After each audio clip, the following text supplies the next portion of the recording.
할렐루야. 월요일 새벽이 되었습니다. 오늘 또 한 주를 새롭게 시작하는 그런 날인데 하나님께서 주신 은혜와 사랑을 또 마음껏 누리면서 그 은혜 속에서 하나님의 말씀 가운데 살아갈 수 있는 우리 모두가 되길 간절히 소망합니다. 기도하겠습니다. 하나님, 오늘도 에게 새날을 허락하여 주심에 감사드립니다. 주님께서 주신 이 한날의 시간을 우리가 하나님의 말씀에 따라서 살아갈 수 있길 간절히 소망합니다. 우리에게 말씀을 깨달을 수 있는 지혜를 허락하여 주시고 이 가운데 들어있는 하나님의 그 놀라운 사랑을 마음껏 누릴 수 있게 하여 주시옵소서. 살아계신 예수 그리스도의 이름으로 기도드렸습니다. 아멘. 오늘 우리가 함께 볼 말씀은 오바댜 1장 1절에서 14절까지 말씀입니다. 오바댜 1장 1절에서 14절까지 말씀입니다.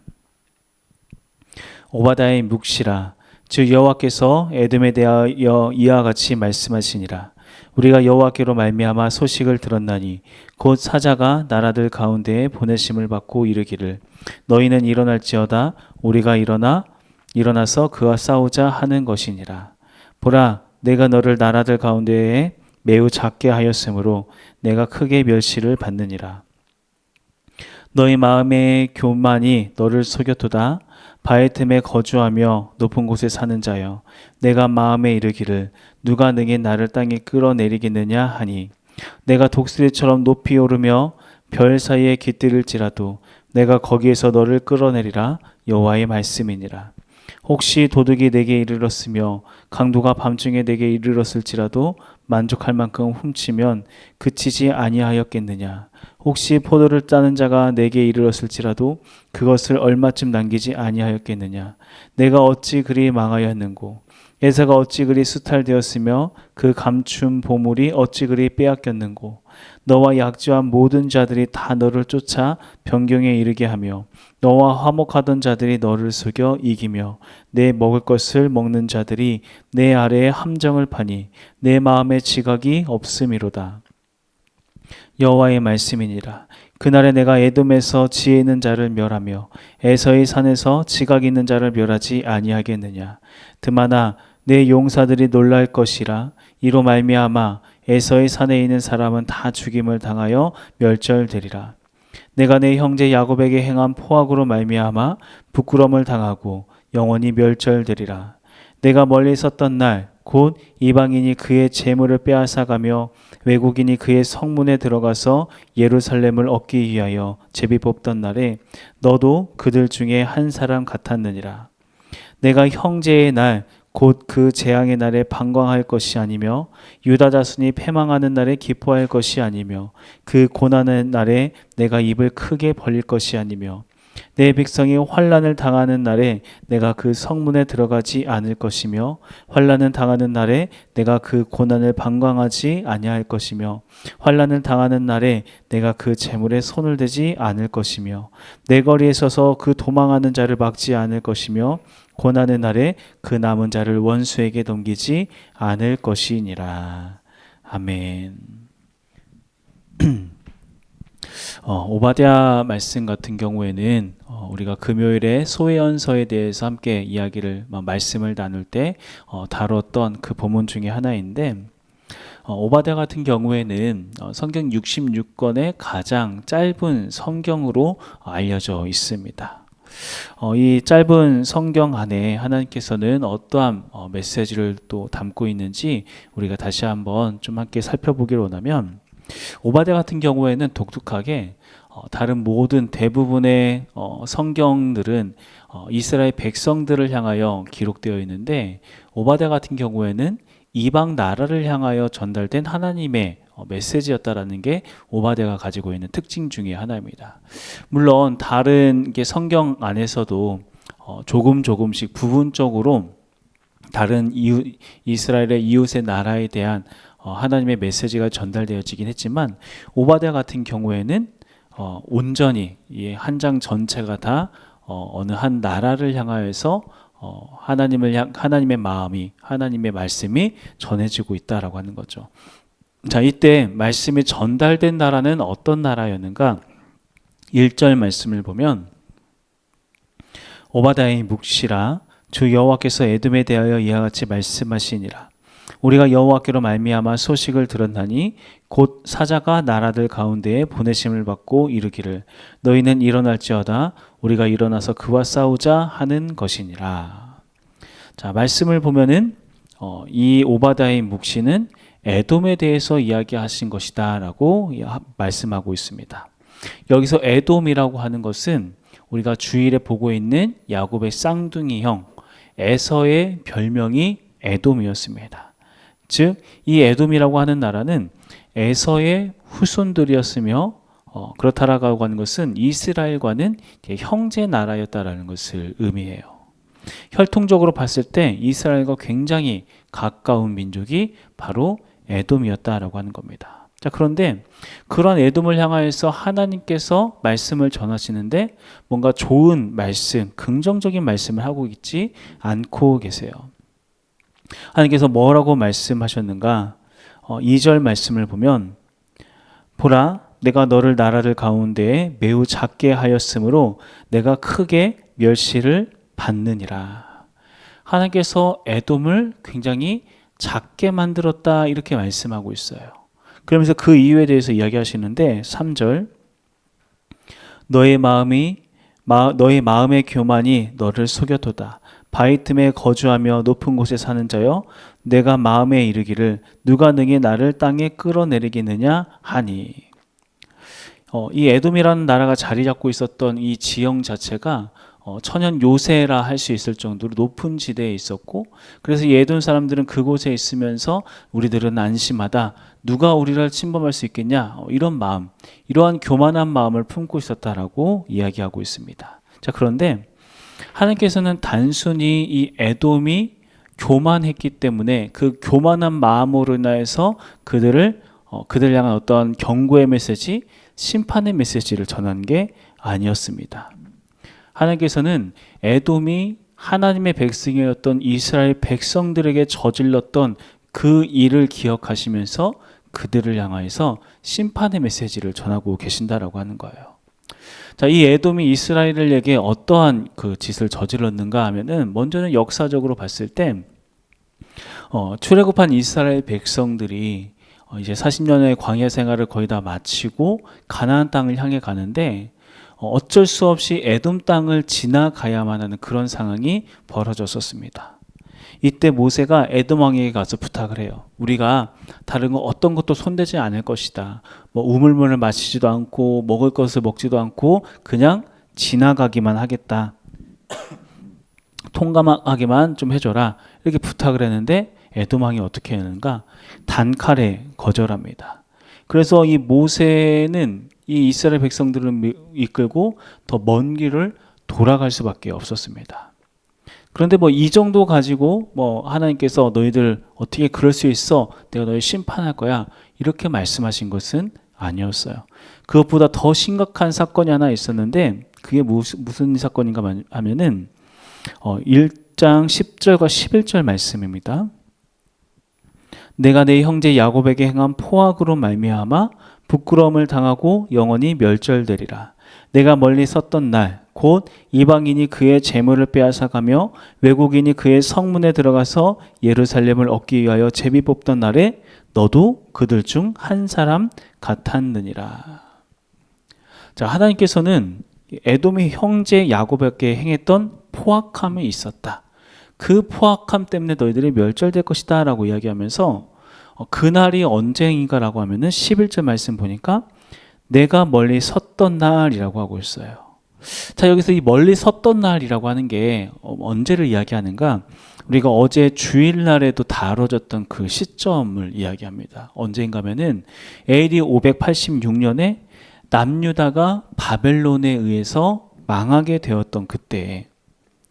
자, 남유다를 멸망시킨 바벨론은 그 수많은 사람들을 죽이면서 예루살렘에 있었던 그 모든 어떤 보물들을, 또 성전 안에 있었던 모든 금부치들을 다 이렇게 짓밟으면서 다 뺏어가 버렸습니다. 자, 그런데 그렇게 수탈하는 무리 중에 누가 껴 있었는가? 에돔 사람들도 바로 그 틈을 이용해서 말씀 중에 이렇게 나왔죠. 너도 그들 중 한 사람 같았느니라. 11절 마지막에 너도 그들 중 한 사람 같았느니라. 그러니까 지금 형제 이스라엘이 남유다가 망해서 지금 적들에게 짓밟히고 있는데 에돔 사람들이 무슨 짓을 저질렀는가? 그 틈을 타서 자기들도 예루살렘에 들어가서 수탈했다라고 이야기하고 있는 거예요. 그런 에돔의 행동을 지켜보셨던 하나님께서 그것을, 그 사건을 잊지 않으시고 말씀하십니다. 12절 내가 형제의 날 곧 그 재앙의 날에 방광한 것이 아니며 유다 자손이 패망하는 날에 기뻐할 것이 아니며 그 고난의 날에 내가 입을 크게 벌릴 것이 아니며. 그러니까 하나님께서 에돔에게 이렇게 이야기하신 거예요. 야, 너희들이 어떻게 지금 그럴 수가 있냐? 너희의 형제 남유다가 그렇게 망하고 짓밟히고 있는데 너희들 그렇게 방관해서는 너희가 안 됐지. 너희들 그 기회 기뻐해서는 안 됐지. 입을 크게 벌리면서 그렇게 떠벌리면은 그렇게 해서는 안 됐지. 어떻게 너희들이 그럴 수 있어? 그리고 13절 말씀 내 백성이 환난을 당하는 날에 내가 그 성문에 들어가지 않을 것이며 환난을 당하는 날에 내가 그 고난을 방관하지 않을 것이며 환난을 당하는 날에 내가 그 재물에 손을 대지 않을 것이며.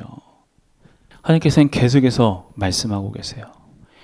내 백성이 남유다가 환난 당할 때 너희들이 그 성문에 들어가지 말았어야 했다. 그들의 고통을 괴로움을 방관하지 말았어야 했다. 더군다나 그 어려움 중에 있는 그들의 재물에 너희들 손대지 말았어야 했다. 심지어 14절 말씀 내 거리에 서서 그 도망하는 자를 막지 않을 것이며 고난의 날에 그 남은 자를 원수에게 넘기지 않을 것이니라. 그 처참한 상황 속에서 지금 에돔 사람들이 무슨 짓을 저질렀는가? 도망치는 남유다 사람들을 막아서고 오히려 그들을 잡아서 바벨론에게 넘겨주는 그런 일까지 저질렀다라고 하는 거예요. 남유다가 가장 어렵고 비참하고 힘든 상황에 놓여 있을 때 형제 나라가 마땅히 함께 아파하고 도와주고 같은 편에 서줬어야 할 이 에돔이 오히려 이 남유다의 위기를, 아픔을 기회 삼아서 그들을 수탈하고 괴롭히고 바벨론에 넘기면서 거기에 대한 보상을 받고 있는 그러한 일들. 하나님께서는 그 일을 잊지 않으시고 반드시 심판하실 거라고 말씀하시기 위하여서 선지자 오바댜를 통하여서 에돔을 향하여서 이렇게 무서운 징계의 말씀을 전하고 있다라고 하는 거예요. 자, 그런데 이러한 하나님의 이 징계의 메시지가 분명히 에돔 사람들에게는 정말 두렵고 떨리는 그런 하나님의 어떠한 목소리로, 그런 재앙의 목소리로 들렸을 겁니다. 하지만 우리가 잠시 입장을 조금 바꿔서 이러한 하나님의 메시지가 당시 그 시대 속에서 고통받고 있었던 남유다 사람들에게는 어떻게 들렸을까요? 그들에게는 하나님이 갚아주시는구나. 하나님의 나의 아픔과 나의 괴로움 갚아주시는구나. 그런 메시지로 들렸다라고 하는 겁니다. 분명히 남유다가 그렇게 바벨론에 의해서 짓밟힐 때 자기의 형제 나라던 에돔이 찾아와서 똑같이 자기들 것을 뺏어가고 자기들을 수탈하고 그랬을 때 아무것도 할 수 없는 그 무기력함에 빠져 있었을 겁니다.